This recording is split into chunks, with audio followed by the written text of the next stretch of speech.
still, it's like less than $600. Yeah, And he's been happy with it. It works good. You know, Well, I got one similar to the one we were looking at upstairs. And I believe it will handle whatever it is we need to do with it. So that's good.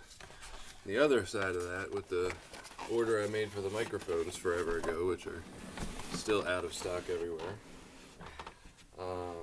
Those people, dude, not good, huh? So, I mean, did I tell you that they went back and said that the boom arms weren't supposed to be on the webpage? So they came back with an offer. They were like, well, look, we'll offer you an amount to, make up for that. They offered $25 for the whole order. These boom arms are $99 a piece. And there were 3 of them. Oh, 3 of them? Holy shit. Yeah, so in the place of $297, they offered me $25. And then to add insult to that, I went back and I looked at the price of all the things, like the different pieces of the bundle, which, when you get a bundle, you're assuming you're getting a bundle.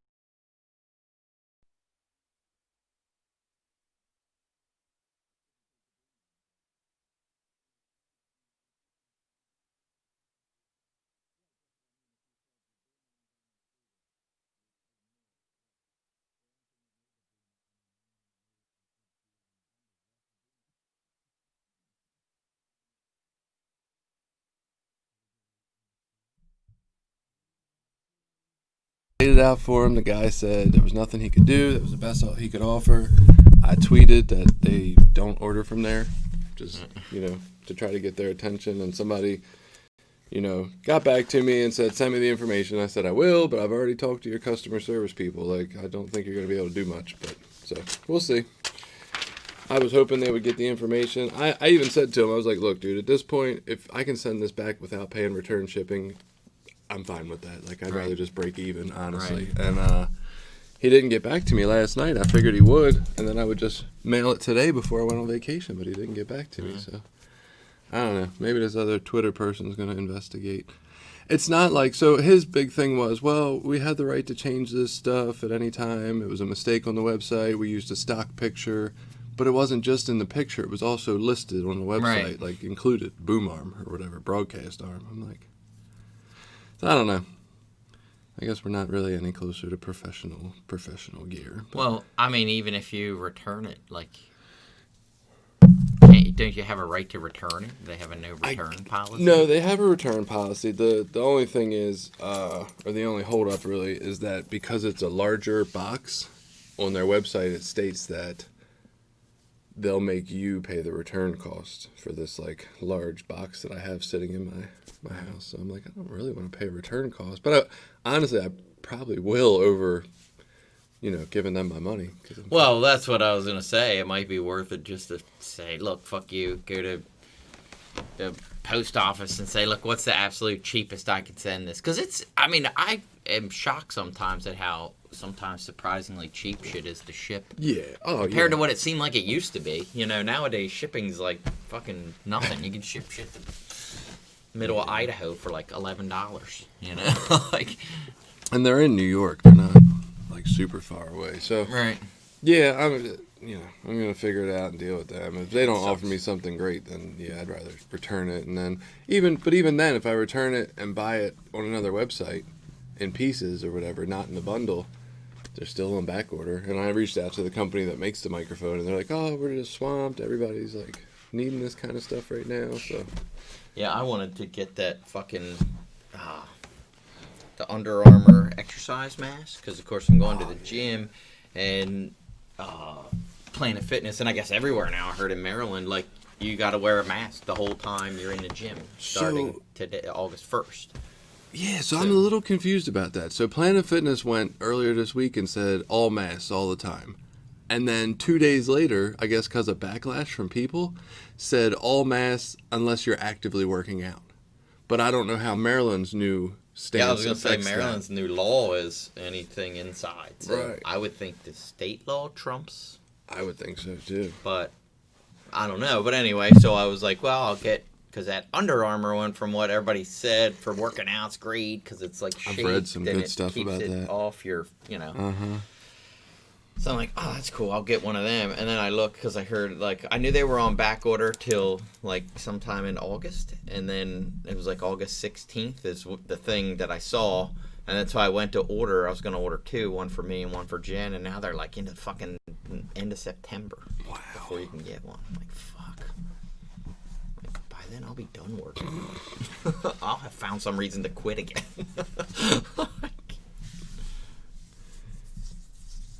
No, I get it. It's, you know, but it is what it is. Maybe it's obviously supposed to be slow moving. We're not supposed to have that right now. We're supposed to still be chilling here with our microphone that produces good sound. It's not like it doesn't. It's just looking for a little better. So you guys' vacation is just going to be like a getaway to the beach? Take it easy? For the most part, get the kids out of the house, get them to the beach some. We can stare at each other in some other house for a week. I mean, honestly, it's like just something to get away. They're excited. I was excited, and then yesterday I was feeling really tired. I'm like, fuck, I gotta drive all night? That sounds fucking terrible. Why are you driving at night? I don't like driving during the day. There's traffic. And Jen and then I were joking about if you this, got that's all. 5 kids in the car, it's like, just fucking, especially the baby. Like, So I said, yeah, you know, because she's like, why are you guys doing it so early? I was like, well, Jason wants to drive at night, you know, and she's like, oh. She's like, I remember when we were young and stupid like that. now, and I laugh because that's we're like fucking old people. Like I get up, especially with the camper, if I have the camper. I'm like, all right, we're going to drive from like 9 in the morning after traffic starts to slow down. We're going to stop by like 6 at night. And if we get 300 miles, fuck it. That's all we're going. I don't care. We're stopping at 6:30, getting dinner, and we're done.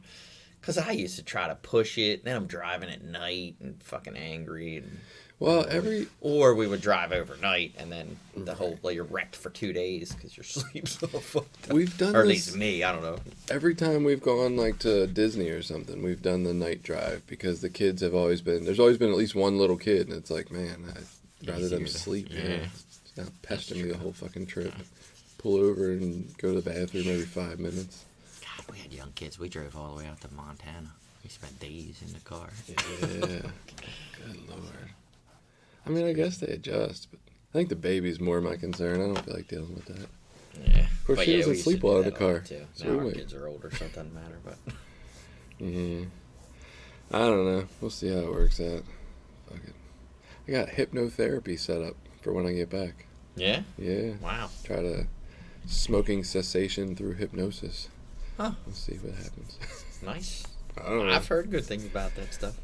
I remember some lady in Frederick when I was buying a carton of cigarettes, like, gave me a card and was like, oh my God, I had it done and it was great. I never wanted to smoke again. I was like, okay, can't hurt. Fuck it. I don't want to Still smoke. struggling with the black and white.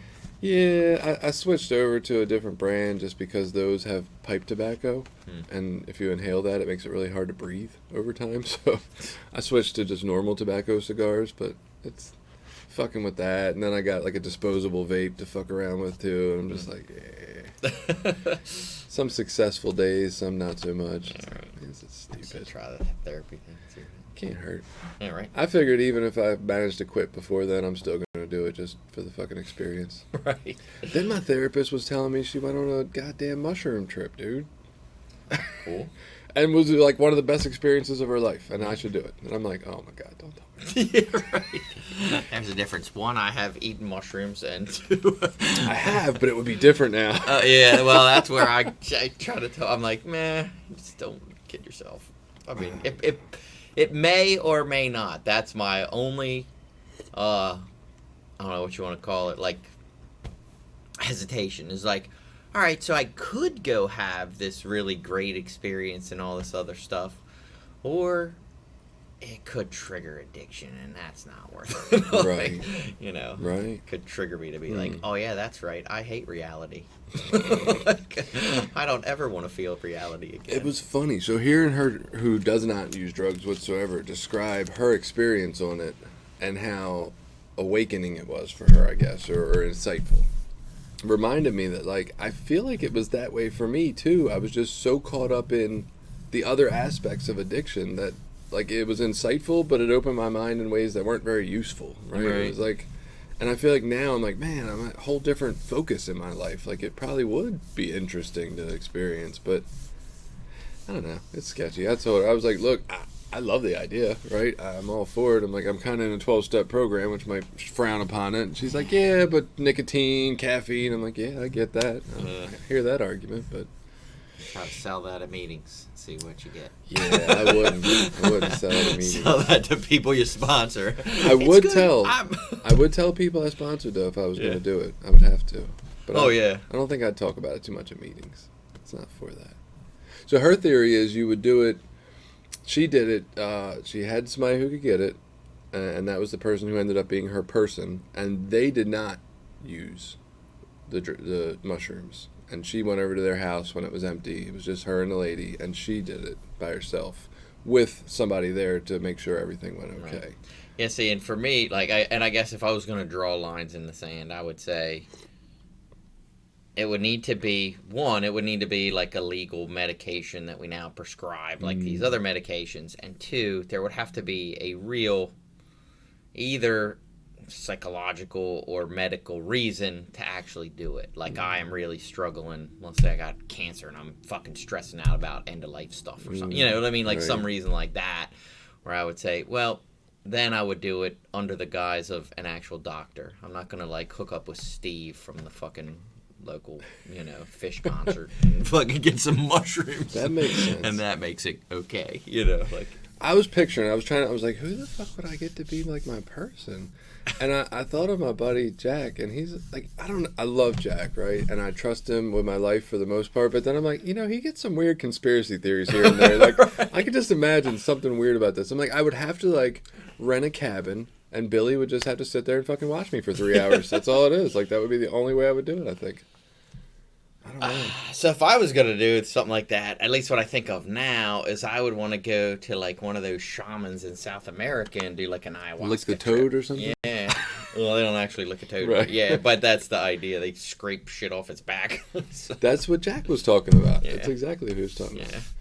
Yeah, that's those ayahuasca ceremonies they have. And that's supposed to be really amazing and cool. Yeah. But real short-lived, I guess, that ayahuasca, those trips are like 5-10 minutes. That's weird. But super extreme. Like, can you imagine? Like super intense, but like for a really short amount of time. But when you do it in that ceremony thing, it's almost like the sweat lodge. Like, it's a whole ritual. You go out with these shamans to the woods, and you're fucking in a tribe around a fire and singing songs and all this stuff, and it's ceremonial while they make up the stuff. It's like a hit of crack psychedelics. Yeah.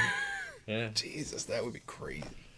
I don't know. My standpoint when I left therapy the other day was, I'm not going to go chase this shit down. If for some strange reason, like, my life just led me right to a thing that just made total sense, I'd be like, oh, maybe I need to consider this then.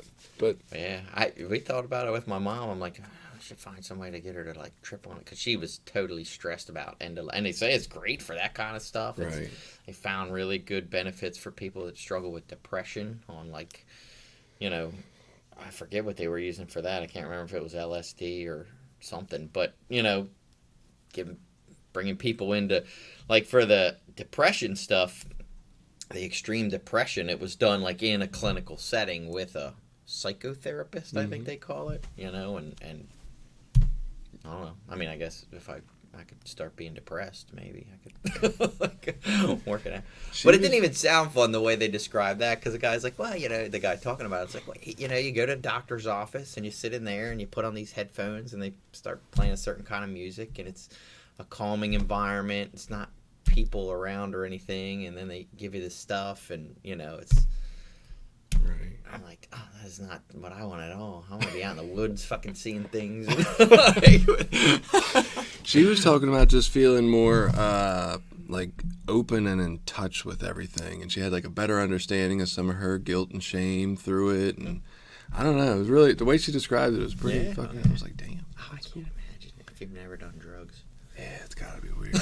Like, to then go to some place where your reality's all distorted. Like, right. Super interesting. I will say that. I've heard about the people who are doing it as therapy now too, where it's like a much lower dose. I don't think it's psilocybin either. Psilocybin. I think it's some other thing. I want to say MDMA, and I don't believe that's the right one. I think it's the wrong letters. Yeah, but there's something.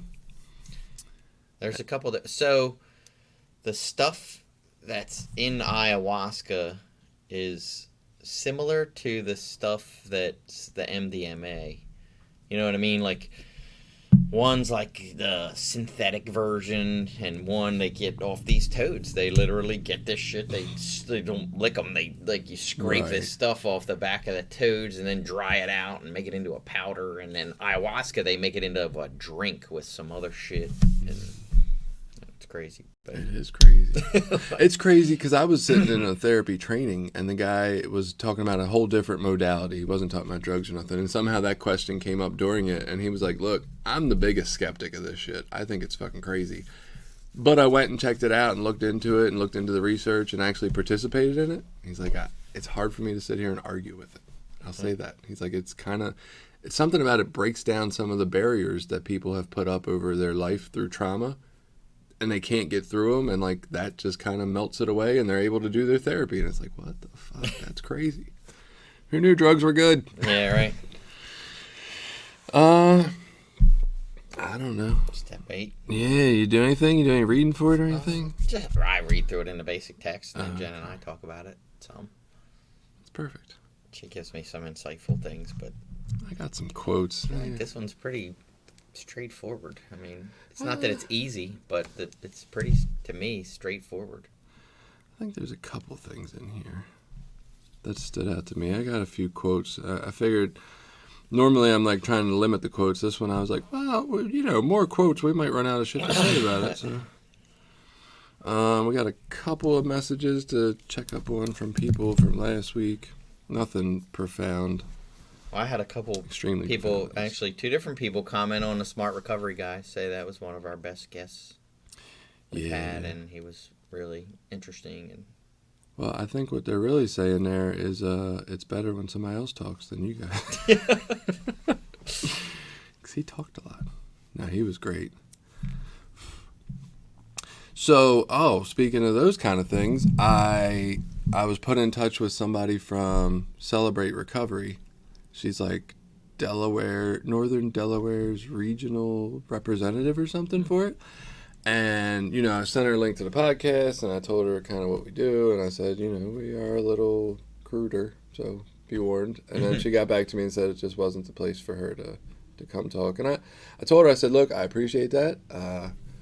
And she said, you really got to come to a CR meeting. It's more of an experience. And I was like, I appreciate that. I said, I'm still going to try to find somebody that's willing to come on because, and not to, I totally respect her decision, but it's like, are you only going to go to church and expect to find the sinners? Or are you also going to go to the bar? Like, the sinners are fucking not, like, some of our people might eventually be Christians. I don't know. Maybe they will one day not want to cuss or whatever and not even listen to us anymore, right? Because we're crude. But I'm like, well, why wouldn't you want to come on and spread? I don't know. It just kind of, maybe just irritated me because she said no. I have no idea. Yeah. I didn't like it. Well, and I've been to Celebrate Recovery meetings, and Jen and I have been. She spoke at a couple when we know some people. I don't know that any of them would be like great spokesmen or interview people. Struggle with. Yeah, but they would probably come on and do it. The one guy I know, he probably would. I don't know him personality wise well enough to be whether he'd be interesting, because he's just a guy over in Hartford County. Really nice guy, biker dude, or used to be a biker dude. Now he's whatever. Bikers for Jesus or whatever you want to call it. I mean, I'm definitely willing to do my best. I can't promise I won't cuss, but I'll do my best to tone it down a bit. I wouldn't have a problem with that. I just, I don't know, man. I would like to get that on here. And then there was the guy, the people that reached out and I wanted to know our counts for listening and all that. I never even bothered to respond. And then they emailed again, like, later that week or something. We're like, hey, we're still looking to set something up. And I'm like, Yeah. I almost thought about like mentioning them on the podcast just to be like, yeah, but I was like, nah, because then I'm giving them free press. I'm not even going to do that. So yeah, we got to find somebody for this month for something. I don't know. And you're talking about exactly what I run into. Like, I know people from almost every fellowship at this point, but I'm trying to control the outcome and look for someone entertaining with a big personality, honestly. And it's like, maybe I should just bring on who the fuck ever and see how it goes. If it's bad, it's bad. It could be dull. I don't know. Yeah, it's almost like speakers and meetings, you know? You never know. Right. Somebody comes on and they're fucking great. The next week you could have them on and they suck. Exactly. I've shared some shitty ass meetings before. I'm sure people are like, who the fuck? That's not who I heard. I'm sure some of the best fucking speaker tapes you ever heard, them people have went out and been crazy or whatever you call it, you know? Not been able to put sentences together. I remember my first sponsor, and he had a pretty enthusiastic, powerful share. And then at the last minute one day, they got him to share like this speaker jam with a microphone, and he had never shared on a microphone before. And he got up there, and it was nothing like what he normally did. Like, he normally had this really good share, and it was, you know, got everybody excited. And he shared about, like, he, like, dissed a whole bunch of people and was, like, putting people down for what, you know, different practices. It was very, like, NA Nazi type share. And I'm like, what in the fuck is it? It made me, like, cringe. I was like, God, that's my sponsor. I'm sure I've had those. I mean, like when I go to share, I don't fucking ever really know what I'm going to say. I don't ever go prepared. I don't have a story, you know, per se. I'm not sure. And times people have said, that was great. And in other times, you know, like that just wasn't good. And I can't even tell you going in, like, you know, like it's not like a certain feeling that I have going in or a certain thing that it's just, I feel like I'm just sharing, like that's experience. Whatever I'm feeling right now is my experience. Like, you know, and every day in my head isn't fucking great. Some days are dark and suck and not so good. That's depression. There you go. You can use mushrooms. Settled it for you. Cleared. No, I'm with you. I mean, I have a general story, but that's not, it does not come out the same way every time I walk up to share a meeting, for sure. It's, you know, there's sometimes these parts come out, sometimes none of it comes out, and it's just some other babbling shit. I'm like, But I will say in this, in thinking that way, I do think it's a little different here if we want to get someone to be sort of a representative of that program. You want someone that has a good understanding of that program. You know what I mean? I think like, that's the important just picking part. someone that's been around NA for a while wouldn't necessarily, if they've never done like service or been to area service or been to events or, you know what I mean? Like if they haven't participated in the program a lot, it's hard to. So maybe I should interview them like I used to interview speakers. Hey, what step are you on? Do you have a sponsor? Are you of service right now? Do you have a home group? And then if they meet those qualifications, don't worry so much about, oh my God, are they interesting? Like, yeah, right. Yeah, like how many of these meetings do you go to? How often do you go? How it's more question and answer, really. Yeah. It's not like they have to be super interesting. I dig it. We'll work on something. I don't know. You ready to do all this? Sure. I'm not. I'm entirely not. It probably does. That'll work. I need a haircut. My fucking hair is out of control. You gotta have a mask on when you do that.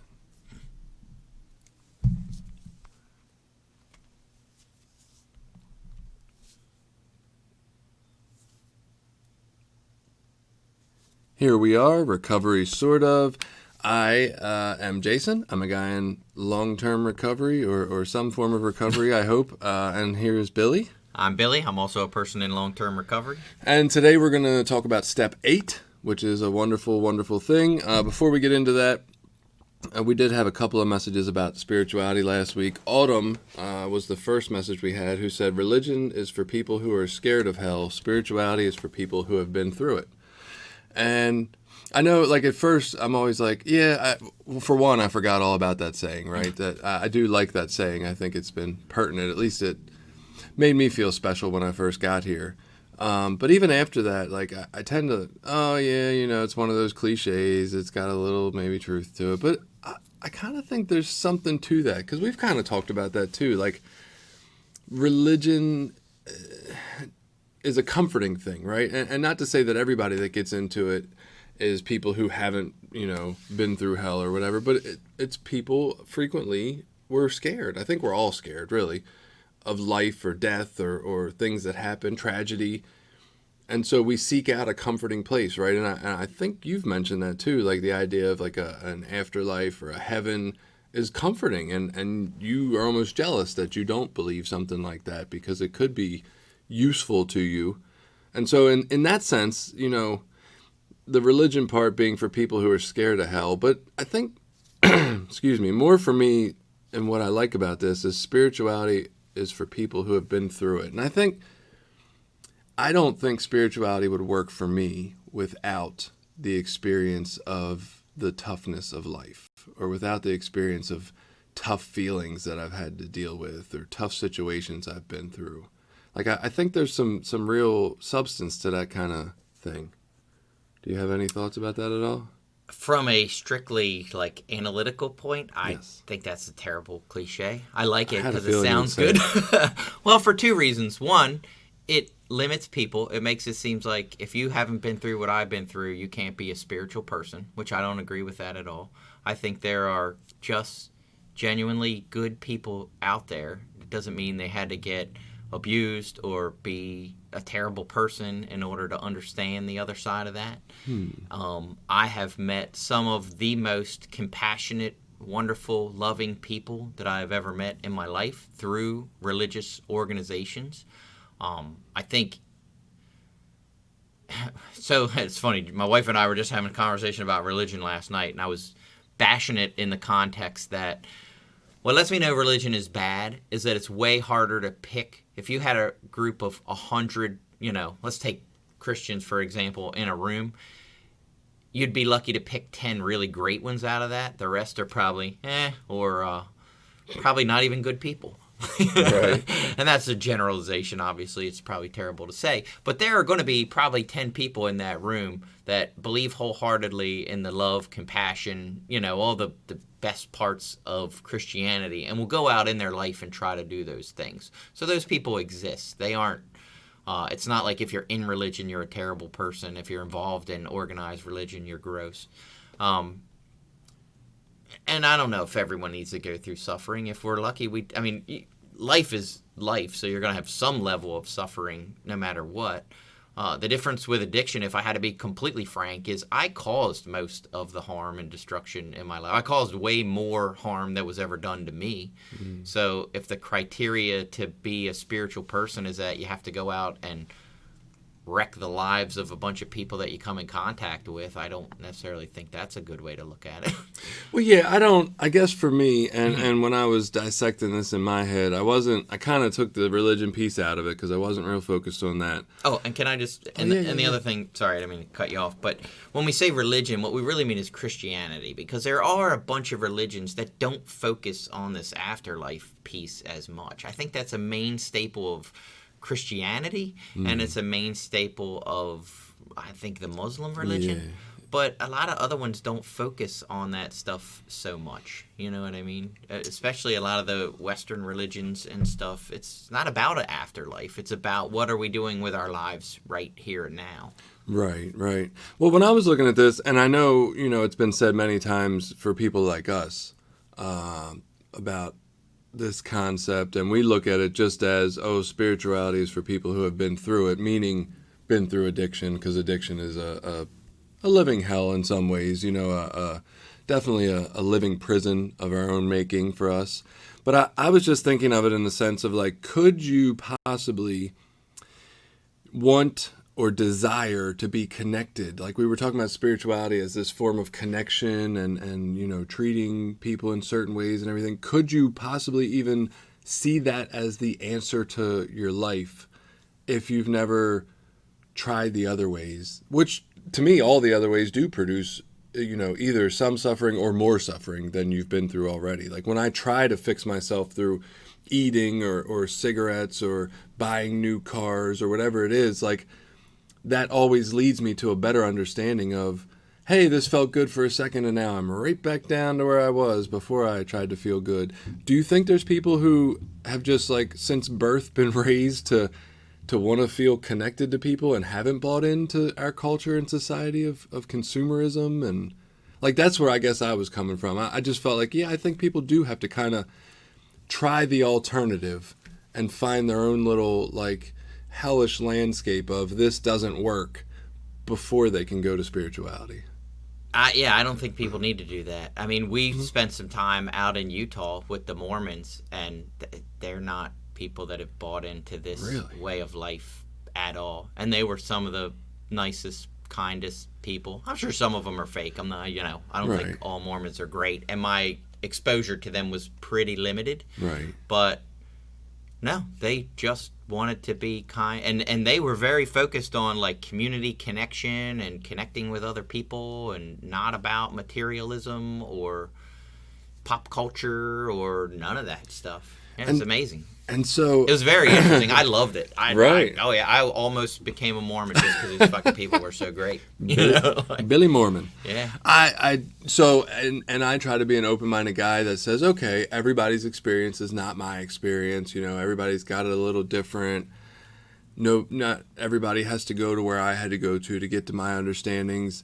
That's stretching my ability to be open-minded. I'm like, really? People can just fucking be that? Like, I feel like you have to go. I don't know. Yeah, well, what if we take this whole thing and just twist it to a different way of looking at it? So, for example, if you took, one of your daughters or one of your kids, or maybe not someone that's one of your kids, but a random person at 17, 18, 19 years old, and just, like, worked with them and, like, sponsored them through the steps, do you think that could lead them to some spiritual understanding? Or do you think, the program or the 12 steps only work for people that are addicts? I don't think they only work for people who are addicts, but I think they probably don't work if I don't see the need to do anything different. Like, the steps only worked for me because I saw the need to change in me. The ways I was going weren't working, and they were producing really terrible outcomes. And so, like, it was only through that need to do something different that I really saw the need to do them. And I guess I could have worked through them, but I wouldn't have changed nothing. I'd be like, well, this sounds good, but like what I'm doing is working. I'm good. You know what I mean? Yeah. And I think by 17, I had already been through some suffering personally. Well, again, everybody's going to have suffering in life. No one Right. gets out without a death of a very close loved one or some sort of level of abuse, some more minor than others. But yes, everyone in life will have suffering. That's there we just go. a part of I think he just conceded and I won. Yes. There we go. But I guess I go back to, like, I've always thought, like, the steps just in general, I mean, maybe some parts would be pushing it a little bit, but the steps in general, like, if we could get most people to work the steps in their lives, the end result would be much better fucking people. Like, we would have much more loving, kind, compassionate, caring people. When we started looking at, we're looking at our own shortcomings, the harm that we've caused to other people, all these things. Like, I don't think you have to be an addict to say, yeah, I've done some shitty stuff in my life. I've hurt some people when I didn't want to. I've acted out on character defects to fulfill selfish desires. Those, I didn't feel good about those things. And so now hopefully I can learn from that. I can get into practice of maybe meditation or some sort of spiritual connection to a higher power. I can get into a routine of looking at my life, doing an inventory, and I can try to help other people in the world. Like, I think anyone could benefit from that. I would agree with that, but I think that, I guess from my perspective, puts a little bit overstock in the steps. Like, I think the steps are a great way to do it. They've worked well for me, and I think they can work well for anybody that would see the need to. I don't think they're the only way. I think people get similar help in therapy. I think people can find similar help in other types of recovery programs or things outside of recovery programs, all if they're invested in doing something different with their life. So I would say our goal is not to get everybody to work the steps, but to get everybody to see the need for something different in their life to better it. Well, I think the difference, at least from my understanding with therapy, is that you're not necessarily focused on spiritual principles and spiritual living in therapy. And that seems to be, for me anyway, the focus of the steps. The focus of the steps is, hey, let me help you experience and learn about these spiritual principles. And then as we get to the later steps into, like 11 and 12, it's like, okay, now let's take these principles and apply them in our life. And I don't think you get that from therapy.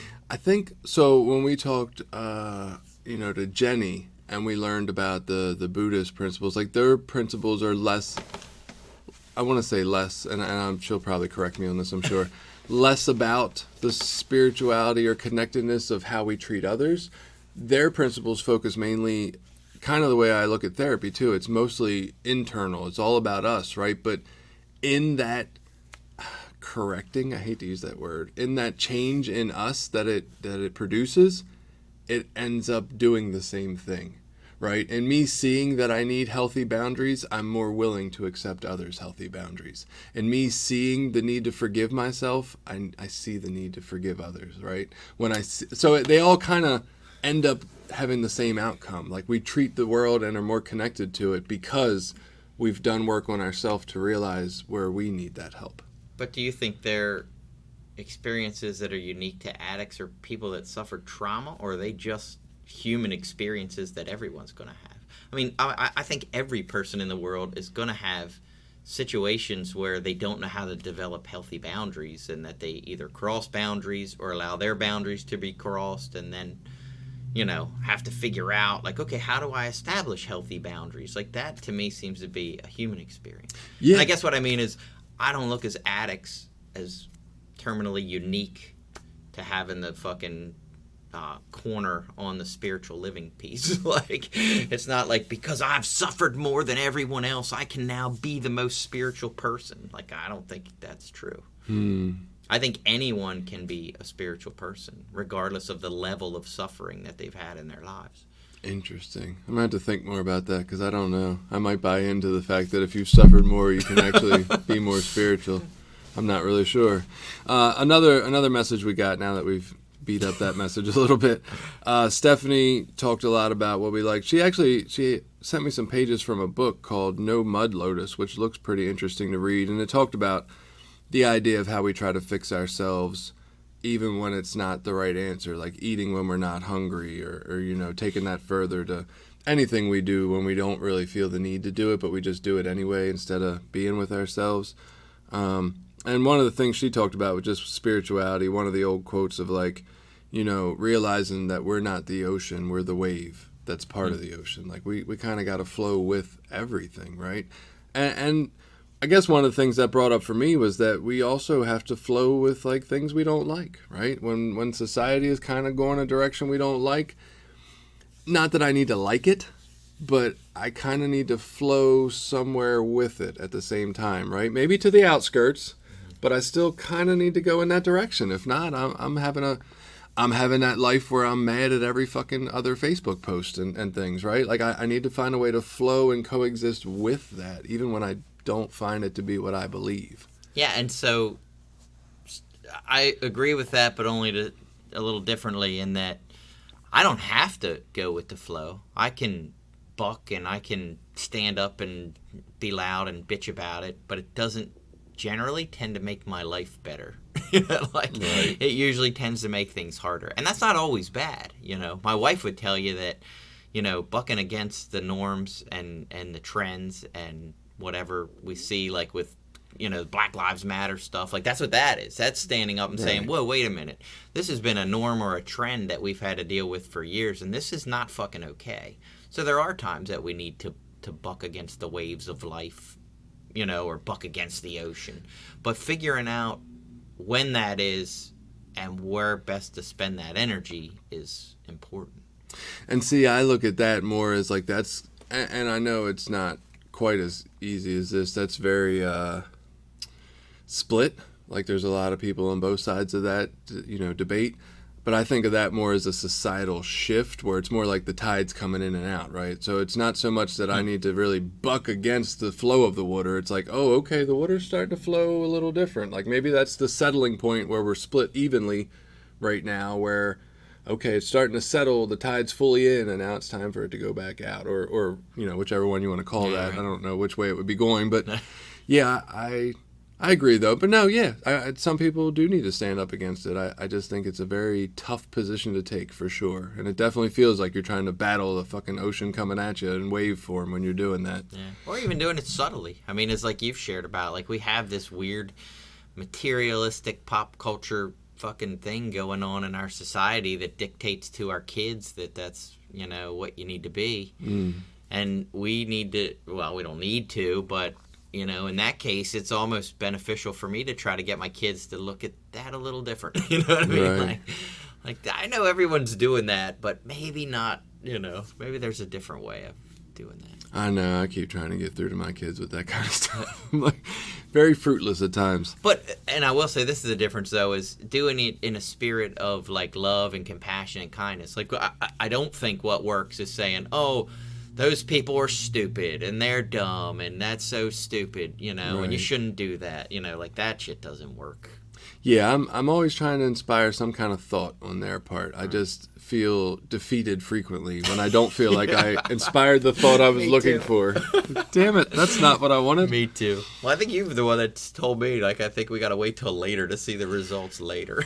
I hope so. I hope me there's some too. results. Good gracious. So, with that little wrap-up out, we're going to talk about step 8 today. Made a list of all persons we had harmed and became willing to make amends to them all. And, you know, we joked about there not being a whole lot to talk about with this step. You know, you make a goddamn list, right? Yeah. You write the names of the people you've harmed, or you pull those names out of your 4th step. You know, in the 4th step, I'm more focused on writing out this life story, the places where I have these resentments, these fears, and it's more about how it affected me.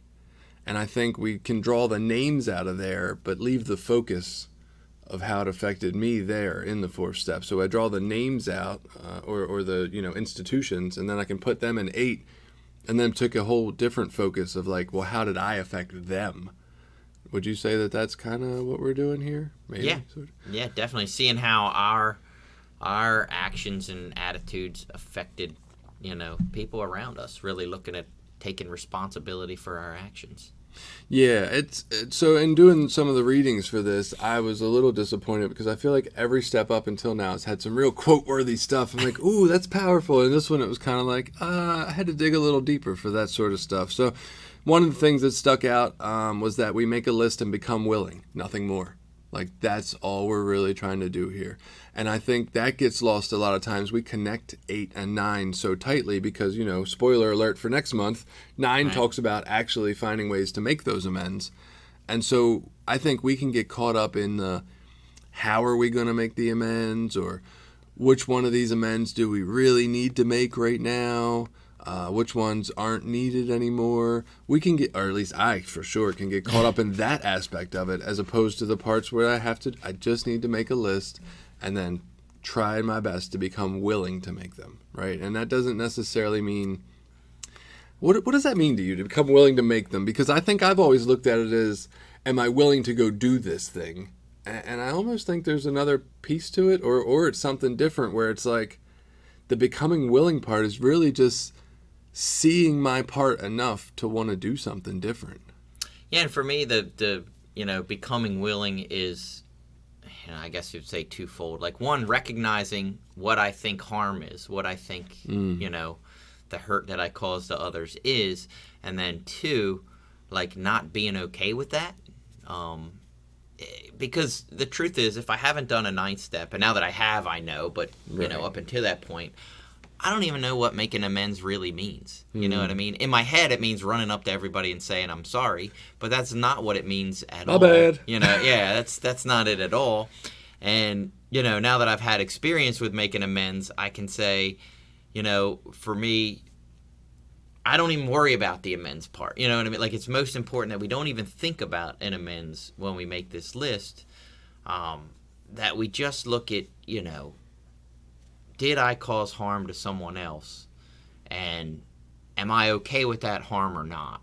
You know what I mean? Like, like, am I okay with doing that or not? You know? And I think that's might be, I don't want to say I missed that when I've gone through these, but I definitely didn't completely appreciate that piece of it, right? My idea of willingness to make amends was like, all right, am I willing to write this check to these people that I took money from? Or am I willing to go tell these people that I was a craphead even though I'm still mad about what they did to me? Like, I tend to skip over the, am I okay with that? Like, am I okay with the way I treated these people? It's pretty shitty. Like, maybe I'm not. So I think that's a good thing to get out of this with willingness. Yeah, and the idea would be like, okay, you know, if I'm out whatever, on the playground, and some kid comes up, starts pushing me around, tries to beat me up, and then I turn around and beat the shit out of that kid. You know what I mean? Just defending myself. Right. Like, should I feel bad about that? And do I need to owe that kid amends? And that's going to be different for each individual. You know what I mean? There's going to be some people that say, oh, absolutely, I never want to cause any sort of physical violence towards someone else. And then there's going to be someone else who says, no, if someone's coming at me and trying to threaten me or cause harm to me, it's okay to defend myself.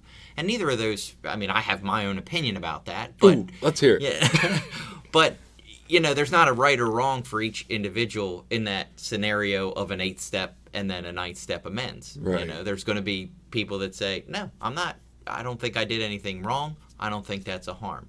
Now, if that person walked up and punched their little brother in the back of the head for no reason whatsoever, then you probably got to, you know. Right. Then punching someone in the head is probably harm. You know? I think I say yes to that. Like, I probably do have a right to defend myself, and yet at the exact same time, I will probably not feel good about harming someone after I do it, regardless of whether it's justified in that moment or not. You mentioned, you know, how do we define harm, and that's one of the things that it starts to talk about. It says, one definition of harm is physical or mental damage. Another definition of harm is inflicting pain, suffering, or loss. The damage may be caused by something that is said, done, or left undone. Harm can result from words or actions, either intentional or unintentional. And I thought this was kind of crucial to talk about. You know, a lot of times we think about the harms we've done as in actual things we've done, and it's easy to gloss over or not pay much attention, for me, to the things that I left undone, right? There was a lot of things, even in my life today, there's probably times when, like, my wife or my kids are looking for more comforting from me or something after a situation, and I don't realize it and just completely neglect it. And I think that's where I gotta dig a little deeper in this and realize the times where, like, I didn't do something that maybe I could have, like, that would have helped other people. What do you... Yeah. Well, or just things, you know, and not standing up for or protecting other people when we see harm being caused to them. You know, things like that as well. I mean, we can be around, you know, if you're around people using and there's kids around that see you using or see you participating in activity, like, is that okay? You know, like, and are you okay with that? You know, like, are you okay? You know, or there's times in my, you know, I guess using period and probably afterwards that I would get involved with someone who had kids, and, you know, all of a sudden I'm a part of their life, and then however many months later when we're not together anymore, I disappear, you know, out of thin air again, and it's like, that probably did some harm that I wasn't paying any attention to, because it was all about, you know, what am I getting out of this relationship and not how am I treating others that are involved in it.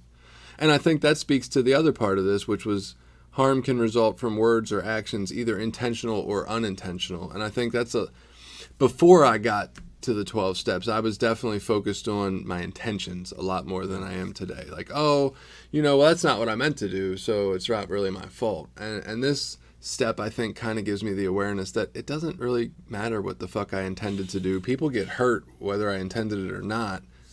Let me address that. Right. Or even my good intentions can cause harm. You know what I mean? Even things I thought would be good can turn out bad and harmful. And I still I feel I still owe an amends for that. So let's take a step back here and maybe try to, you know, we usually try to put this in terms of someone who's not in a program or who's new to the program. Like, who would do an 8th step? Who's going to make a list, right, and try to become willing? Like, when would this happen in the life of an earthling? So in Catholicism and Catholic religion, they are one of the few religions that has a practice of doing this through confession. You're sort of, I was raised Catholic, so, you know, you go to classes and you learn about, you know, hey, you want to look back over your life and see where you've caused harm to other people. That's a sin against God when you've done these certain things. And so from a religious point of view, that's what that confession is about. Taking ownership of how you've wronged God. So I would agree. I think that purpose is very much the same as our eighth step, because it talks about, it seemed to talk about throughout the reading that the purpose of step 8 was to remove our guilt, really, which I found kind of surprising, honestly, because I did not think that was what I was supposed to be doing here, and we can get to that in a little while, but. So I see that as a means of removing guilt, like, hey, I go, I confess it, I talk about it, I, penance, whatever comes afterwards. But I feel like the penance is way different than the amends. Like the penance is more like, oh, I got to do this punishment almost, this detention for what I did. Whereas the amends is more, I need to go do whatever in my power to try to correct what I did, so that it actually affects the other person in some way. What are you talking about from the Catholicism? Well, from the I mean, yeah, I would agree. I mean, what we do with a ninth step with an amends, I think is different than. But Catholicism's all about shaming people into change. That's all it's about. I think we're doing something different in recovery than we are in Catholicism. I would definitely agree. And I think the priests want to know all your secrets so they can use it against you later. So. Is it to use it against you? I thought they were just curious. Yeah. Maybe they're secret kind of weird perverts or something. Yeah. Well, we know they are. Right? So. Came out a little bit.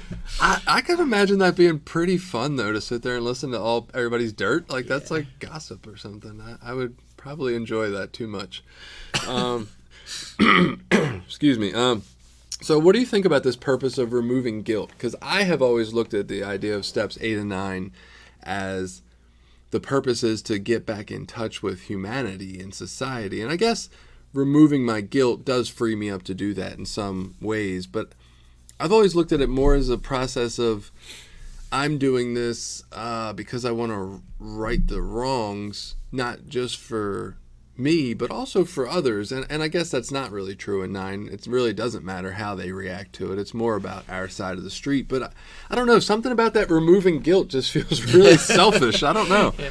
Well, the truth is this whole process is selfish in a way. And it's like the paradox of, through my selfish works, I achieve like a selfless, result. It's like through doing, this list and then the ninth step, making the amends, hopefully I alleviate some pain and suffering from other people. But the truth is it's really to try to just clean up my side of the street, to own the wrongs that I've done in the world, and then to allow that to be part of my past and hopefully not part of my future. Well, I'll tell you where removing guilt just seems to rub me the wrong way. And that's in the sense that there's a lot of there's times, I like a lot and always and many, and there's times where my understanding has been from others that we don't share what happened or we don't make a particular amends in a particular way because just confessing to someone where it's going to cause more damage just to get it off of us, right? Like I can relieve my guilt by going and confessing to my wife that I cheated on her or something, but it's actually not beneficial for the other person at all. And so to me, if I say the whole purpose of this is to remove my guilt, then I'm going to go tell her, right? I'm going to go get it off my chest. Whew, guilt's gone, thank God, right? She can deal with that bullshit now, all them painful feelings. And it's like I've always been told that's not the way to handle this. It's not about causing pain to others or in any way, shape, or form. And so I feel like there it kind of deviates. We're not just or maybe step 8 is about removing the guilt, but 9's not. Maybe 9's about the actions we need to take to, not harm people. Yeah, well, and I'm just thinking back to, I don't think whether someone knows they're wrong or doesn't know they're wrong removes my guilt. For me personally, I can do something wrong and everybody can know about it and I still feel guilty about it. I don't necessarily think people knowing about it makes it go away.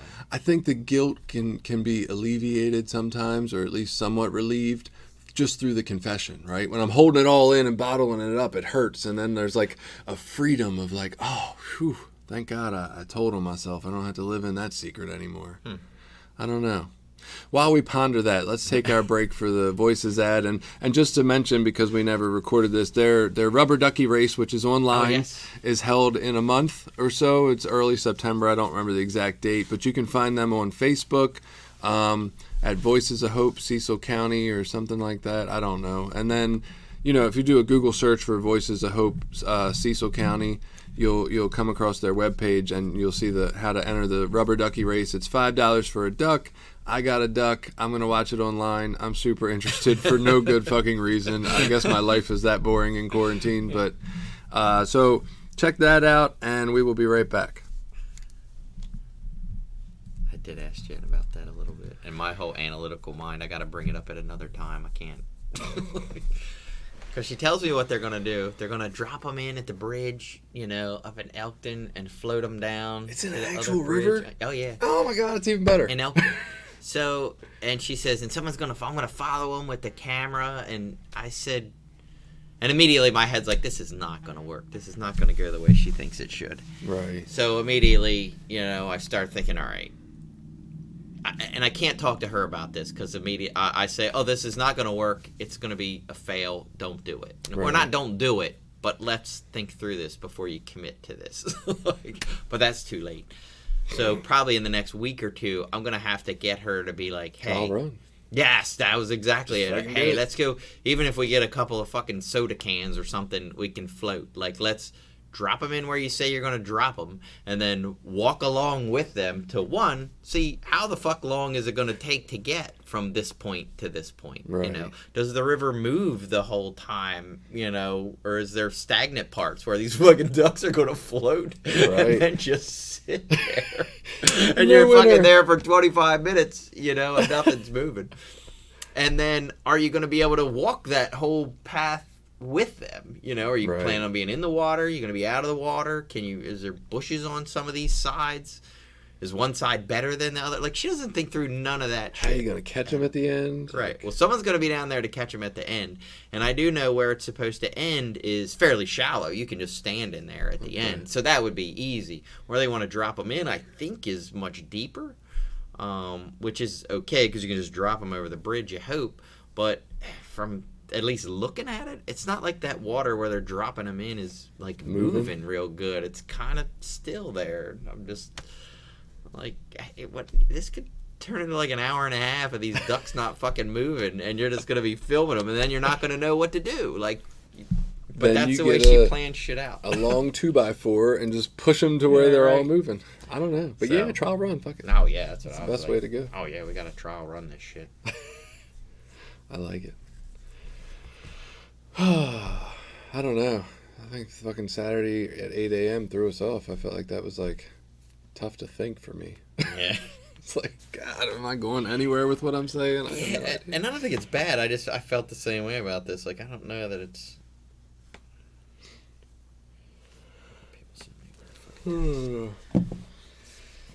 Yeah. Well, we'll see if any of these other quotes do anything. It's pretty fucking simple. Make the fucking list. Well, that's the way my sponsor told me. Just make the list. Don't think about amends. Don't think about nothing else. Think about anybody that you feel like you've ever done wrong, that you've caused harm. What does that mean to you, and what did you do? Not what they did to you. Not what, justifications. Just make the list. Right. I went, okay. I went and made a fucking list. That was that. I will say, maybe we'll save this part for the podcast. Okay. You ready? Yep. Here we are back talking about the 8th step. We pondered, but I don't think I came up with anything better about that. So another quote we had was, the 8th step starts the process of forgiveness. We forgive others, possibly we are forgiven, and finally we forgive ourselves and learn how to live in the world. I don't know that there's much more to say about that. I like the idea. It's interesting. There was a different feel between each reading that I read about whether we should really put ourselves on this list. And I know this is just saying that ultimately we forgive ourselves through the process of the step, not so much that we need to put ourselves on it. But I did find that really interesting that one book kind of mentioned, like, most of us don't bother to put ourselves on it. You can, but like, And then the other book was like, yeah, definitely. We see the need to put ourselves on here. And I'm like, this is from the same goddamn place. Like, how did that happen? But right. You have any thoughts about that? We say in one of our readings all the time, most of all, we harmed ourselves. So, I mean, that's a thing we read in almost every meeting. We do, and I think the first reading out of the book I read was more like, yeah, we do harm ourselves, but that's not the point of what we're doing here. Like, right. What we're doing in this step is about, making it right with the world, not about us. Yeah. And I think that depends on an individual basis, too. That depends on how much I guess I've talked to a lot of people that get stuck in a place of where, like, my life would be different if only this, if I had done that, and if you are stuck there, it's probably important that you learn to forgive yourself and let go of that stuff.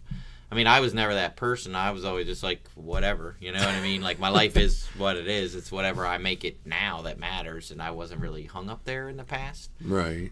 So I don't know. I guess I think this specific quote, at least, is talking more about just through the process of forgiving others and realizing how much harm we've caused, we ultimately do learn how good forgiveness feels, and we can apply it to ourselves. It wasn't so much about, like, that's the ultimate thing that we're doing here is, forgiving ourselves for the harm we did. But I mean, it definitely says we forgive others, possibly we are forgiven, and I think that's a valid point because, right. And I don't even know if I have this quote further down, but it talked about, it said and I lost it that quick. That's okay. So, again, for me, the point of, doing the list and making the amends was to try to, like, this is one of the last points, at least in my first round through the steps, where I was really looking back over my past. I was really looking back over my years in life and the wreckage and drama that came with all that. And this is the last time through the steps where we really look back at that. So it's almost like this is where we get to kind of own what's our shit in all of that, and then say our final goodbyes, this can be laid to rest now. We beat this fucking dog now for, the last however many months or years we've been stuck on 4 through 8. Right. And now let's put this shit to bed and leave it in the past. I think what I was trying to think of was we can project, right? It talked about how we can project, talking about step 9, we project what the amends will be like with different individuals. And it cautioned us not to project at all, because we can project positively or negatively, and neither one of those is actually beneficial, right? They set us up with an expectation of how something's going to turn out, or we're living in this fantasy life, and, like, that's not where we're supposed to be. We're just supposed to be becoming willing as we make a list. Here's one quote that I did find that I do love, and I've used in other places. By the time we reach this step, we have become ready to understand rather than to be understood. And I think this might be one of the most quotable things that's in the writing on this step. I've heard it said more as, like, it's more important to understand than to be understood. And I've always thought that was interesting. And maybe I find it interesting because so often in my life, I don't believe it. Like, so often in my life, my head says, no, people need to understand what the fuck I'm saying. Like, it's not about what they're talking about. Yeah, and there's a tremendous freedom in that, in not feeling like you need to be understood all the time. It's, for me, was something that I struggled with a lot. Wanting people to know how I thought and what I felt and how important it was, and making my opinion seemed to matter the most all the time in every interaction that I had with anyone.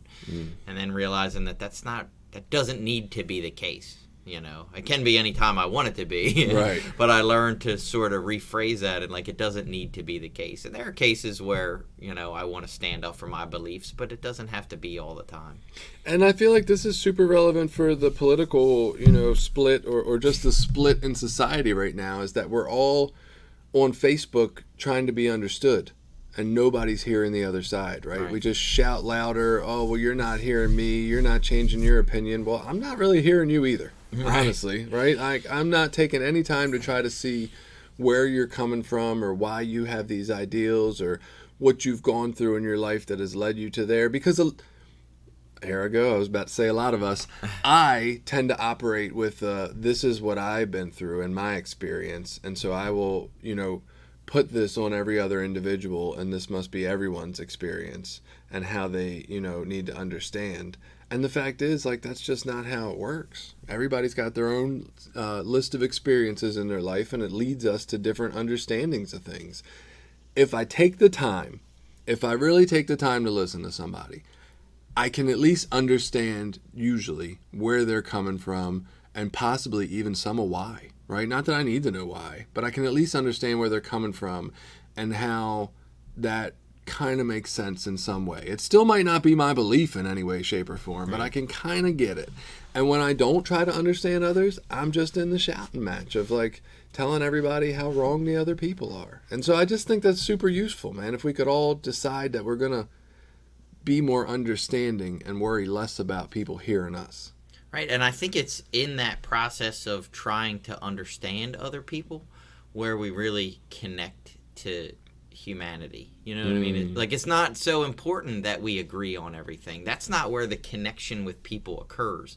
The connection occurs with like a sincere desire to like listen and understand. And like you said, I don't necessarily need to agree, but I think if I can approach you with some respect and humility and listen to your points of view and listen to what you have to say, like that develops a connection with humanity more so than whether I agree with you or not. Right. It's so quick. Some of the things I see that have really like bothered me lately are people that it's very extreme. It's very, if this side or the other side wins, we're screwed. The whole world's going to end, right? Like we're just going to somehow blow ourselves up or something because a different party won an election one year. And it's like, my experience, honestly, if I step back, my life doesn't fucking change that much no matter who does what when they're elected. Right. Really, not much. A little, right? There's some things I don't like about what people do when they get elected, but in general, my life hasn't changed that drastically. And so I don't need to go that extreme, right? And what's better for me is to just be curious. Oh, you think different than me? That's interesting. Why? Right. Like, what is that? Tell me about it. Or like at our office the other day, we had a conversation. I work with 5 other people in the office, and we were talking about all this coronavirus stuff and lockdowns and what should be open and if people should go to school and all this other shit. And I brought up in the conversation. I said, all right, well, I said, this is why all this is so hard to figure out, what we need to do. I said, because here's 5 of us. I said, okay, so who here would be okay with going out to dinner? I think most of us are okay with that. Who here would be okay with going to like a movie theater that might be full of people? We got 100, 150 people in a movie theater. Maybe a crowded movie theater. Would you be okay going to a crowded movie theater? All right, what about a concert or a sporting event where you got 10 to 50,000 people? And each of us has a different level of like where we're okay with that. Some people are like, yeah, fuck it, I'd go to any of that stuff. And other people are like, getting up to a crowded movies, man, fuck that. Like, I don't think I'd want to be there. I'm okay with a restaurant, but I'm not okay with a crowded movies, and I'm definitely not okay with a fucking concert. And then other people are like, it's my fucking freedom. I can, if I want to go to a concert, I should be able to go to a concert. But that's just to point out that within 5 people who are all relatively similar, we all get along really well, we like each other, there's almost 5 different viewpoints on what's safe and what's not safe, and yet we'll expect whoever, politicians, community leaders, whatever, to come up with like this one-size-fits-all to fucking school or restaurants or the movies. Right, and we get frustrated when they don't represent us. Right. Well, right, and then we yell at each other that you're stupid and I'm smarter and obviously my way's better. Yes, and so if you get one thing out of this goddamn podcast today, try to understand more than being understood. I think that is a hugely relevant part of this. Right. And there was, so for me, I mean, and it didn't talk about this as much in there. Maybe they talk about it more in 9, but like it was the humility part that was so important for me. And maybe just because I tend to be such a natural egomaniac or whatever, but it was so important that I see like, fuck, man, I've done a lot of wrong to people. Like I've done a lot of, harmful things to people, even with the best intentions, even trying not to harm people, I still caused all this harm to people. And so every time that I've been harmed, by other people doesn't necessarily mean they were these nasty, vile, evil person that was out to get me. I mean, yes, they're out there too, but if I look back over the list of, times I was victimized or, quote unquote victimized in my life, it doesn't mean everyone's out to get me. It doesn't mean I need to put up these barriers or walls to the whole world because everybody's, out to hurt me. Like, no. Hurt comes. Sometimes it's unintentional. Sometimes people don't mean it. Sometimes I've done lots of harm that I didn't mean. And, I can be okay with that. I can let down my walls, my protective barriers a little bit to allow other people into my life. And you mentioned humility in there, which, if we look back a month, we talked about step 7 and how important humility was to that step, to trying to, have these defects removed. And there was a tie-in, which I loved, and I don't even know that I've ever noticed this before. It says, in order to gain true freedom from our defects, we need to accept responsibility for them. And so it talks about basically that in making our list in 8 and accepting that full responsibility, that becoming willing piece of it, we're actually facing the humility to find true freedom from the defects in 7. It's like part of the process continued. It's like, okay, well, I think I'm ready to have these defects removed. Well, oh shit, I really hurt people with these fucking defects. Damn. Yeah, and it goes back to what you were talking about earlier with it's only through like experiencing that full measure of that harm that I've caused am I really willing to change. It's like exactly what you said earlier today. So I thought that was interesting. Yeah. I don't think of, I know the entire 12 steps tie in, right? But I guess I don't know, that connection was one I really hadn't completely made, that the harm we caused and looking at that fully in 8 actually helps us with the removal of the defects in 7. I don't think I'd ever seen that either. Another quote, while our efforts to make amends may make a difference in the lives of those we have harmed, this process has its greatest impact on our own lives. And that's where we kind of already sort of mentioned the steps are always about the quality of our lives, not really others, right? In turn, the quality of the lives of people around us generally improve because we're being better people. But I like that. Like it could make a difference in the lives of those we've harmed when we make an amends, but it might not affect them at all. Right. And that's not really what we're doing here.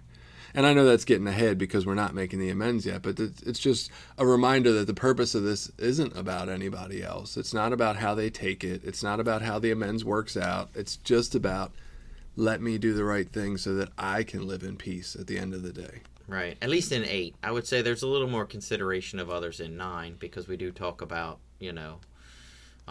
the harm it might cause to them and making amends. So in 9 we do consider, but in 8, yes, it's about us. You know what I mean? That list needs to be about us. Well, I would say 9 talks about kind of what you say often, like do no more harm. Right? You don't want to do any extra harm now that you've already done some in your life. And I think that's kind of what 9 is about. It's like, it's not so much that it can't improve someone's life, but the important part is, hey, let's not make it any worse. Right? Like, right. It may or may not improve it, but let's not make it any worse.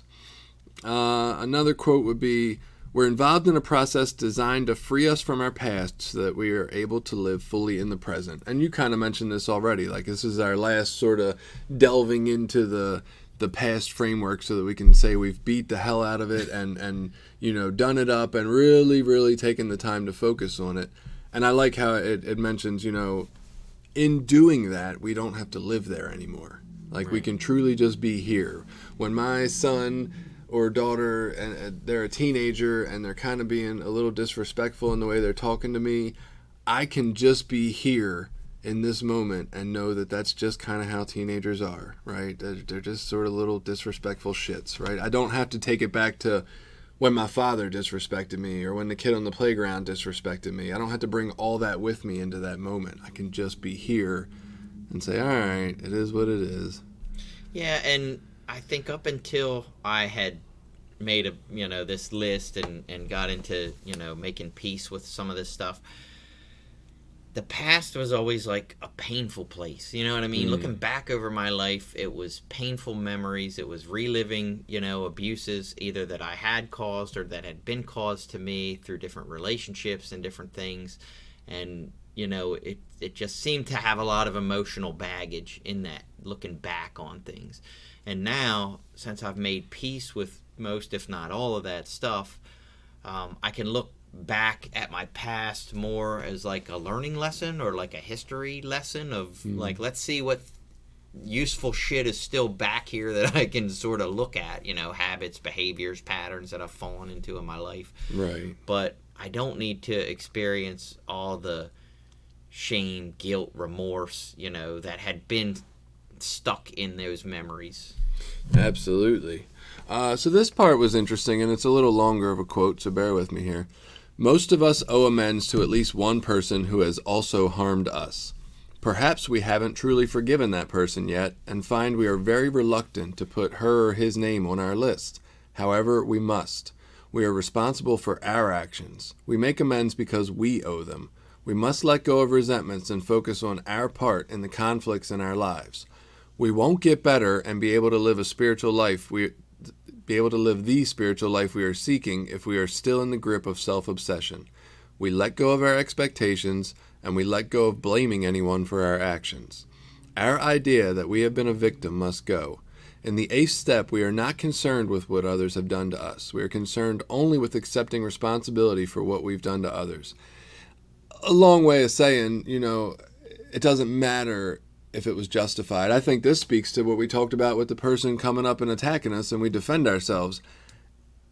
For me personally, and I don't disagree that people can see it different ways, like you said. For me personally, I think we deal with the harm we caused. If we hurt someone physically, mentally, whatever, we did that. I agree, it might have been warranted in the moment. It might have felt justified, and it might have been. But after that moment, I still have to own what I did regardless. I need to find some way to be at peace with that. I guess if I'm not bothered by it, there's nothing to do, but I don't know. I guess it's just a long way of saying I can't. Let me throw out another one at you. Okay. Oh boy. And this is more personal, and this is a little, what I would say, more complicated, and I'm okay with it. So whatever your answer, because it's going to be about me, so don't feel like I'm okay with the way I feel. So whatever you think is fine. I just got permission. Yeah, you got permission to say whatever you want freely. So as I don't know if we've ever talked about on here, but we had a family member abuse our children. And so we pressed charges, took that person to court.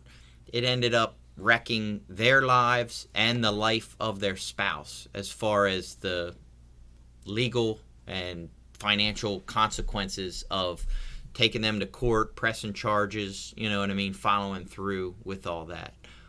We absolutely caused harm to him and or I shouldn't say him, but them and their spouse. I do not feel any least bit of remorse for that. And you know what I mean? And I could go through my rationalizations and justifications, but I'm okay with them. But it 100% caused harm, I don't know that I would say you caused harm there. I would say you took appropriate legal action, and to me, I would say either that individual caused that harm for themselves, and when they had to deal with the consequences of their actions. It wasn't anything you did. It's not like you went and slashed his tires or fucking chopped his car up or something. That might have been more on you, right? But I would say, and if you even want to go beyond that, it wasn't just him causing his own harm, I would say the legal system caused him harm, right? Or, I guess if you want to take that one step further, society's agreed upon laws caused him harm. But I wouldn't say you individually caused them harm. You didn't personally do anything. You did the next right thing in your situation. Do you think differently of that? Do you feel like you caused harm? It didn't sound like you feel like you caused it. No, well, if we're just looking at... So, there is a way that could be seen as causing harm. I mean, and maybe if not to them, then what about their spouse who had to suffer the consequences indirectly of the harm? But again, to me, that's their choices, not mine. They had other choices they could make. Yeah, I don't know. I guess I don't think of consequences for actions as someone actively causing... That would be like me saying... the state of Maryland caused me harm because they locked me up for what I did. No, the state of Maryland didn't do that. I fucking did that, and then there was a law, and I knew that, and I violated that. That's me causing my own harm to me. That's not the state of Maryland. So then I guess I would wonder what would be different in a self-defense type scenario. And this is why I completely respect that other people might feel differently, but for me, if I actually won the fight, I guess, or whatever, I would just feel bad that I hurt I don't ever want to hurt someone, right? I don't care if I have a right to or not. I would just feel guilty about it. And I would not want to feel guilty. Like, I don't want to punch somebody in the face. That sounds fucking terrible. Well, so, and the reason I'm sort of going here is because, to me, like, if I say, all right, this is wrong, then this is a behavior that I need to change or amend or do differently in the future. But if someone comes up and attacks me again the next time, am I going to defend myself? Or am I going to say, no, I don't want to cause harm to people and cross my arms and let them harm me? That's interesting. Yeah, I guess I haven't really... So the amend is 9. Fuck that. We're only dealing with we're only dealing with the list and the willingness, Billy. Well, that's what I mean. Are you willing to? You know what I mean? Like, if it's not, I guess the willingness is being willing to do something different, being willing to change, being willing to own that that's a wrong. And if I say something wrong, I want to do something different. I would be willing to own that I hurt someone and that I did not like it. Would it change protecting my life in the moment? Again, probably not. And I don't know that it needs to, honestly. I think it would continue my behavior of not harming people regularly for no reason. Or if I had harmed people regularly for no reason before that, it might amend that behavior. But I'm going to protect myself to the best of my ability, I believe. That's interesting, though. So I guess what would be another way of handling that would be like, if somebody attacks me, to call the authorities and, properly handle that through law. But I wouldn't feel guilty that way. Like, I wouldn't feel like I had caused any harm then. That's what they did. And I'm thinking about, like, my kids, right? My son wants to do something to my younger son and then say it was justified because, the younger son kicked him or something. And it's like, well, yeah, but the proper thing to do is to come to me and let me handle it. And I know that kids aren't going to do that, right? But I still say it and try to remind him because I feel like I, as a third party, can dole out the appropriate response, not, smack him or something across the back of the head. And see, this is where me and my wife almost disagree, is that, if my son goes and does something to his older sister and then she smacks the shit out of him, I'm like, dude, what did you expect was going to happen? Like, that's... And that might be part of my response, right? Like, I might say, buddy, if you kick your older brother, he's going to hit you. Like, but if she goes too far, then there's a consequence. Exactly, right? And a lot of my reaction is more of, like, how do we deal with these feelings? It's not so much of, like, one's punished or the other one's not. It's just, hey, how can we both better evaluate our feelings? But that's interesting, because you're right. If I was defending myself, I would still feel bad, and I would want to become willing to make an amends in the sense that I didn't want to hurt someone and I did. So I'm going to feel bad about that. But I'm not going to want to change that behavior. So that brings up an interesting question. Do you have to want to change the behavior? Was it the wrong behavior just because I feel like I owe an amends? Feel bad about it. Can I do the... or is it more important to our own morals and values that we don't feel bad about it? You know what I mean? Is that a guilt or a shame that we shouldn't? I mean, I don't know. I'm just... Right. This is interesting for me to think about, too, because, like, say, I've always thought, well, if I go through this and it's defects and it's harm that I caused, then it's obviously something that I want to change about myself. And maybe not, because I would feel bad if I beat someone up, too. Right. But does that mean I want to change that? Does that mean I would do something different again? And so that's a very real question. Do we have to think that the behavior was wrong in order to want to make some sort of amends for it? And I don't know. Maybe the amends could be learning not physically harmful self-defense techniques, right? Yeah. Ones where you just like deflect blows instead of punching people. I don't know. You're right. Going to right. That's what your sponsor's for. Yeah, fucking talk to your sponsor. Get together about that. Well, and I say that because there are a lot of times where we can look at, feeling like we caused harm that we didn't. You know what I mean? Like, there are imagined guilt. Yes, and we talk about that through our 4th and 5th step. There's these imagined guilt and imagined shame, where we feel guilt and shame about things that we shouldn't. Right, it wasn't our responsibility. Right.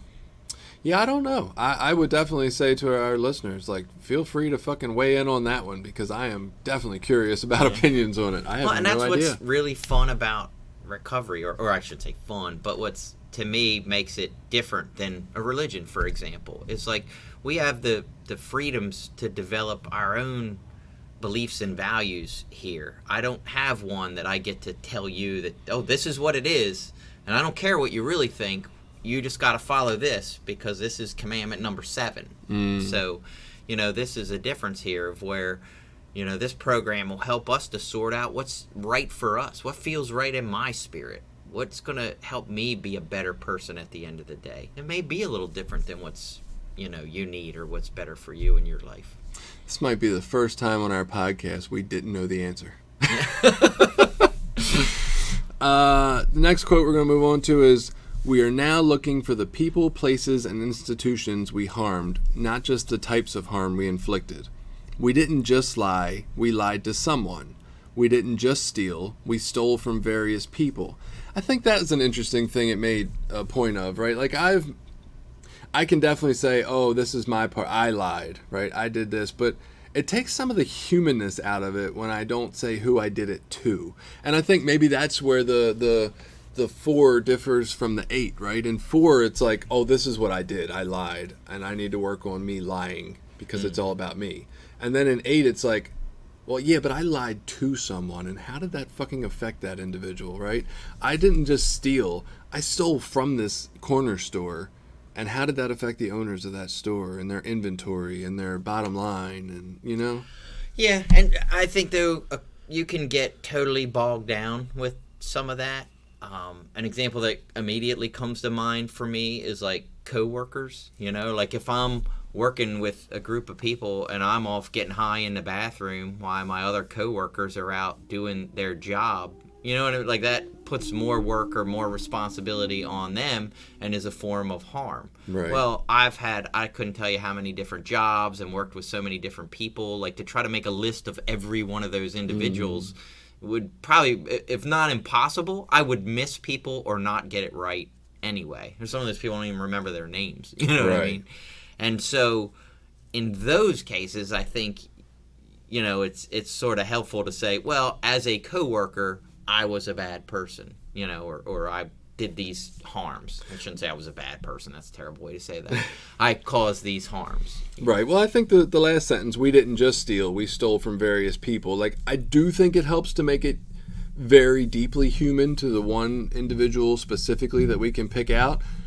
But in that situation, as long as you have one instance where you think, oh man, yeah, I definitely hurt Sally and all those other people, like it just gives you the ability to see that it affected people, I think. It's not so much about remembering each individual name. Well, Sally and fuck, there was Bob. And like, it's just, I think as long as we can make it human that it happened to people and not just, I fucked off in the bathroom, right? Yeah. But I think it's also important to look at like our community or society as a whole as well.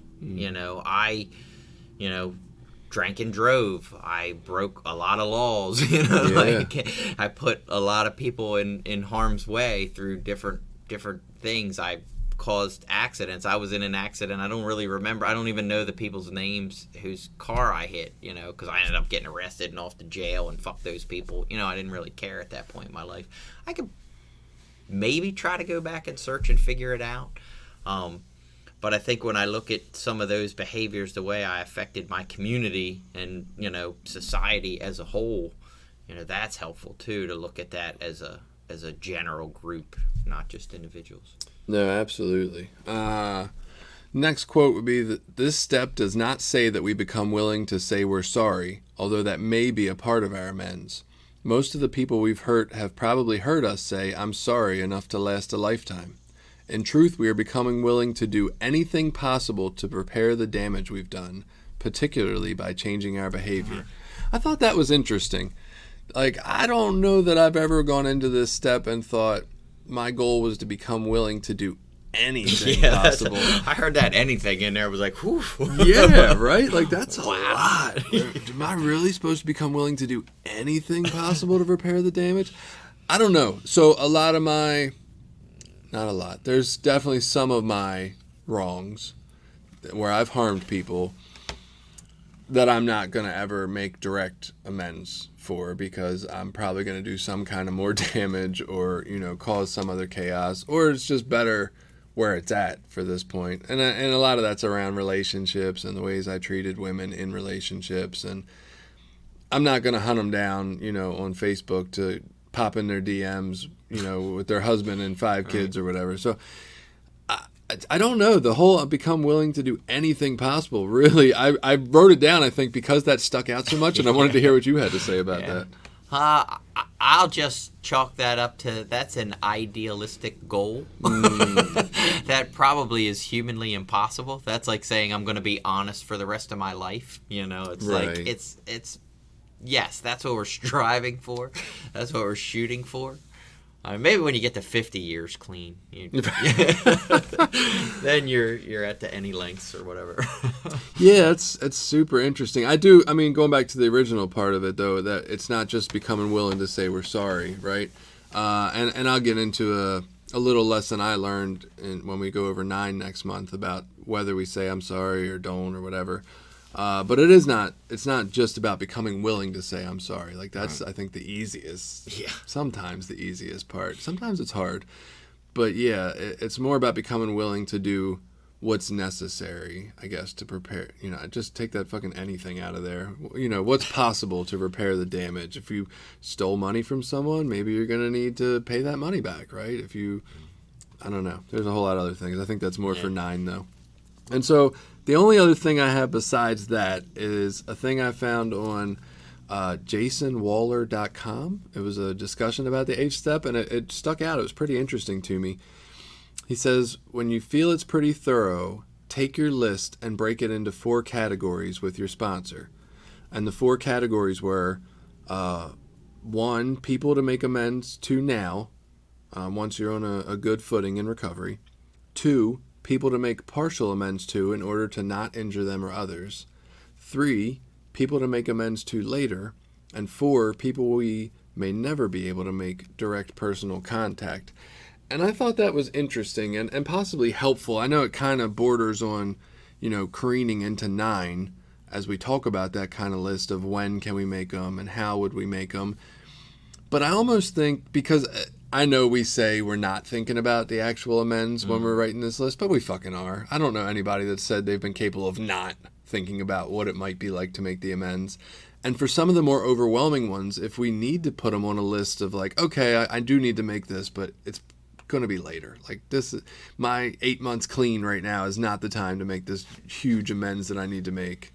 I think that might actually be freeing to some extent. What do you think about that?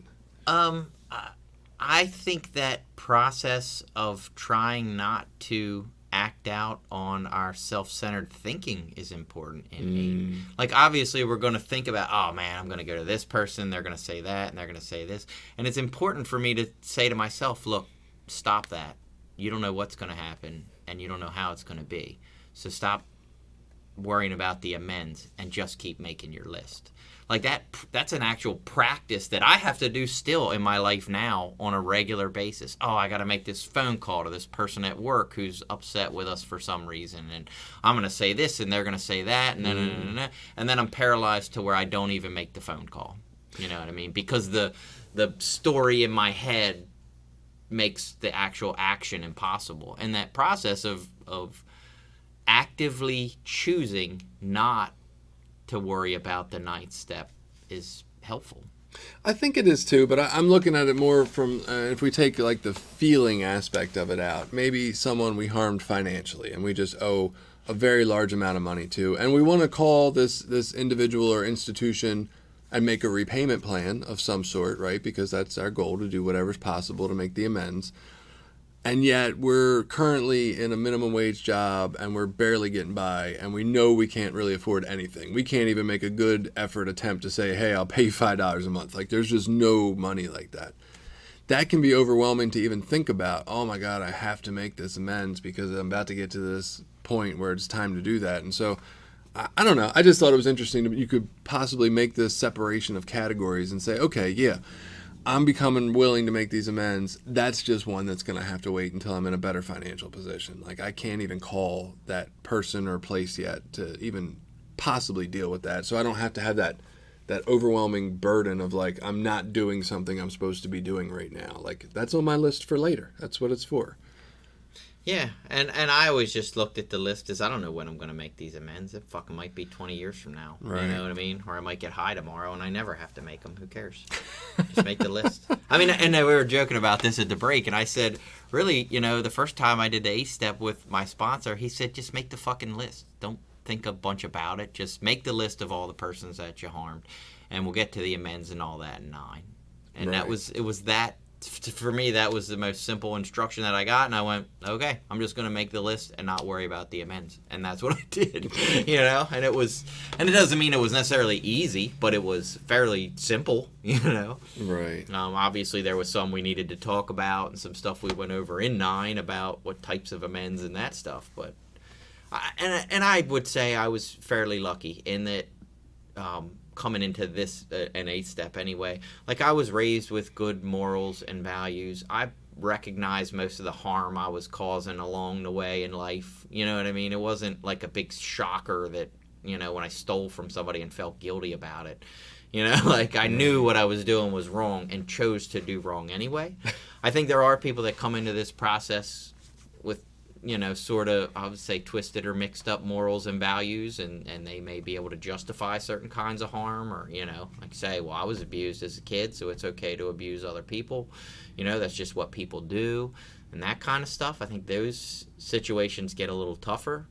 But for me, like, I was pretty aware of the difference between, you know, right and wrong and causing harm to others. It was fairly easy to see. How much of that do you think is taught to us? Like, I know we can kind of be programmed in different ways by our society, and I in no way doubt that, right? Like, I've seen some of the messages that Hollywood or you know, the alcohol industry has placed into the world, and how they've spread, and how I've believed them for bits of time, and, you know, how I almost had to, like, get to a different place in my life to be able to see behind those kind of messages. But how much of this spirituality that we talked about last week and these spiritual principles is taught to us, and how much do you think we just kind of come to an understanding of through getting in touch with whatever it is our spiritual center is? Like, I kind of tend to think, and that not that we're all going to, like,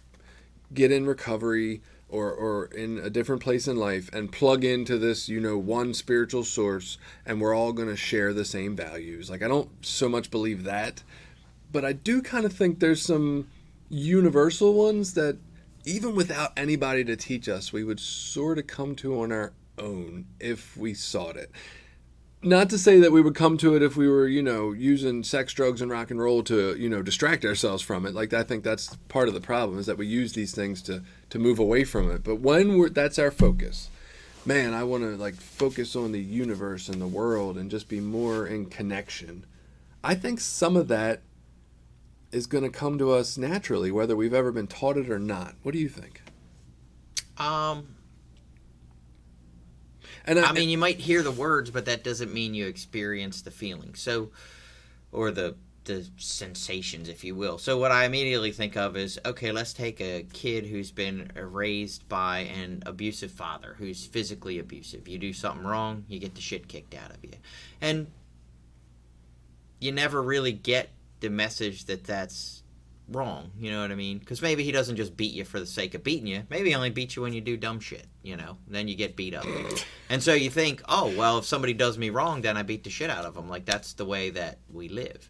And the cops tell you that's wrong, but in my house, that's what's right. That's become our values, you know what I mean? You don't let people do you wrong, or you beat the shit out of them. Right. And so that, because society tells you that's what the value is supposed to be, that's never what you've experienced in your life. So well, that is not your value. You know what I mean? Right. I don't mean society telling us that we need to change our values. And this is where I'm looking at your example, and I'm saying, you know, I had an angryish father. He wasn't as physically abusive as I'm sure, you know, happens out there all too frequently. There was a lot of anger and you know, loud and bullying type behavior, and it was emotionally, you know, aggressive and abusive in ways. And, like, I carried that into my adulthood to my earliest children, unfortunately, to some extent. I don't know that I could change overnight for sure, and I don't know that I would have changed as fully without, self-help books that I listen to and therapy and all these outside influences that have helped me gain this spirituality. But I do know that even when that's what I was raised with and that's what I did as an adult, it still didn't feel right. Like there was just something when I was seeking this spiritual way of life, there was something that just afterwards said, that can't be good. Yeah, but once you became to seek a spiritual way of life, I think is the important part there. Right, well, and that's what I'm saying. So you were mentioning, like, I was raised with these good parents, I had these good values, and so it came naturally to me when I got clean, whereas for others it might not. And I think when we try to plug into a spiritual existence, even if we've never had that teaching, that it's possible just plugging into this spiritual existence can kind of clue us into some universal spiritual principles, whether we've ever been taught them or not. Oh, yeah. So, once you get into recovery or into a process of seeking, a different way, for sure, I would agree with that. Yeah, so I would think even people who maybe didn't have the greatest upbringing or lessons or role models can still, like, you just kind of feel that, I definitely think they could do it. I just meant for me personally, like it was fairly easy. Like the 8th step wasn't overly complicated or overly difficult. Like it was one of the most simple ones. Some of these are a little deep and they're asking you to fucking dig pretty deep. You know what I mean? Right. This was just like make a list of all the people you've been shitty to. Like, and it was really that kind of like, okay, I know them people, like I know that's the awareness of who I've done wrong to is I think the deep part for me in that might have been some of the things we mentioned here. It might have been like moving away from, justifying my actions because of how the other person acted too, right? I might have had to really look a little deeper to become willing in a situation like that to say, you know what? This isn't about what the fuck they did. This is about, do I feel good about how I acted? Because what good does it do me, like, to only be good to people who are good to me? Right? Like, does that really say a whole lot? Right. I think almost anybody can be good to people who are good to them, right? Like, I want to be good to people who aren't good to me as well. I don't want them to be able to change my character or give them that kind of power. And so I think I had to dig deeper in some of those kind of aspects. Yeah, and I guess that's sort of what I mean. Like, it was those sorts of aspects were very, like, I didn't get hung up on that. Like, it didn't matter what people did to me. It was easy to see, like, I did harm here. What they did didn't matter, but this is what I did, and that was harm. Maybe that's part of being raised fucking Christian. I don't know. I did go to Christian school and had all these, there was some good parts of Jesus that are helpful and useful in your life, if you don't get hung up on the hating the gays and all the other weird shit, Right. Like there's some good stories in that book. I didn't get as strict of a Catholic upbringing, but I definitely did the CCD and was an altar boy for a short period of time for all the wrong reasons. And I went through the sacraments and everything, and I don't know, I definitely struggled with, I think because I took everything personally, it was really hard for me to see where I was at fault when people had done something to me. It was just hard to get past what they had done. It was like, and a lot of that shit wasn't even really personal to me. I just took it that way, right? Right. So that's interesting. So yeah, I don't know that there's a whole lot more to talk about step 8. There's a question I got, but I feel like it's delving into step 9, but I don't know. Fuck it, I'll ask it anyway. So I noticed you, and I don't want to say I'm boxing you in here, damn it.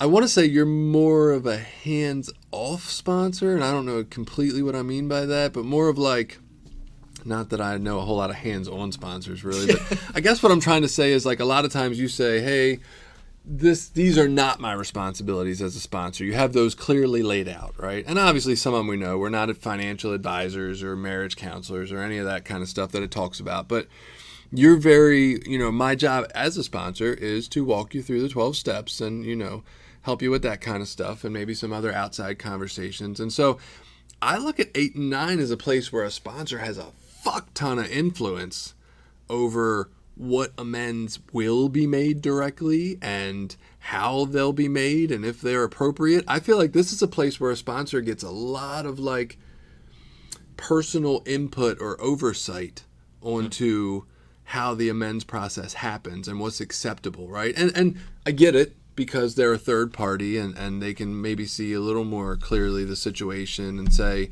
there's probably some harm that can be done if you try to do it that way, or maybe we shouldn't contact that person, right? Maybe she's happy in her life and you should just let her be happy in her life and not remind her that you fucked a bunch of people while you were with her. And so I don't know. I was interested in your take on that, because I feel like from your standpoint of what a sponsor is, you don't want to have too much influence or direction in someone's life. And so I was really curious about that for you. Yeah, and I think there would be a part where I would want them to live out their values. I didn't mean to And that's- interrupt, but there's another group coming in. They were 10:30, right? I believe so. Okay. Yeah, we'll be out. Okay, thanks.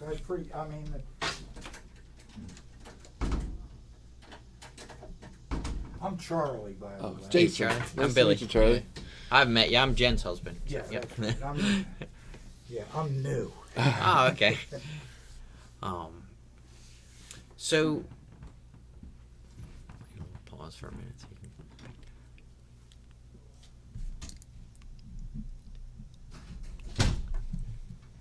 Oh, now they're coming in anyway. Well, we might just wrap it up there. There it is, people in here. Hey, how are you? Hello. We figured it would be nobody here. Oh, How no. are you all? Good. How are you? Right, didn't know you were going to be so early. Huh? I thought the meeting was at 10:30. I didn't know. Is it 10? It's at 10. Is it? Oh, it is. I was told Where 10:30. y'all work here? Yeah, we're going to get out of your way. Yeah, now. we'll get out of your way. No problem. Oh, okay. Sorry about that. Finish up. That's okay, because we're running over